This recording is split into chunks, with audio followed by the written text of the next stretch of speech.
তো ব্লগটা আমি দোকান থেকে স্টার্ট করছি। ফার্স্টেই ঘুম থেকে উঠে চলে গেছিলাম দোকানে ডিম আর ম্যাগি আনতে, এনে খাবো বলে বসিয়েও দিয়েছিলাম। তো যেহেতু ছিল আজকে মঙ্গলবার, তো ছুটির দিন ছিল, তো ঘুরতে যাওয়ার প্ল্যান ছিল, কে যাবো না যাবো সব কিছু তোমাদেরকে দেখাবো ভিডিওতে।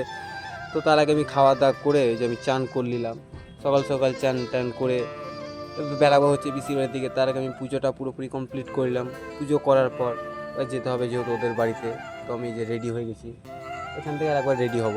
তো রেডি হয়ে ওই যে বেড়াবো পিসি বাড়ির দিকে। তো আমার বাড়ি থেকে পিসি বাড়ি খুব একটা ডিফারেন্স না, মোটামুটি 5 থেকে 7 মিনিটের রাস্তা হেঁটে গেলে। তো চলে এসেছি, যেটা হচ্ছে আমার ভাই। আর একে তো তোমরা সবাই চিনো, আমাকে কিছু বলতে হবে না যেটা কে হয় না হয়। তাও বলে দিই একবার, এটা হচ্ছে আমার ছোটো পিসির মেয়ে, দিদি হচ্ছে। তো এর সঙ্গে আমার অনেক ভিডিও দেখেছো। তো যে রান্না করে দিয়েছে, মাছের ঝোল ভাত করছিল। তো এখান থেকে খাওয়া দাওয়া করে আমরা রেডি হয়ে বেড়াবো।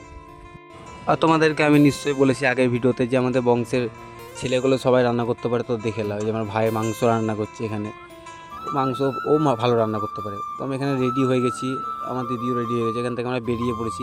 তো কোথায় যাব না যাব, কী করলাম না করলাম, এটা হচ্ছে নেক্সট ভিডিওতে আমি দেখাবো তোমাদেরকে। তো টাটা বাই বাই সবাইকে।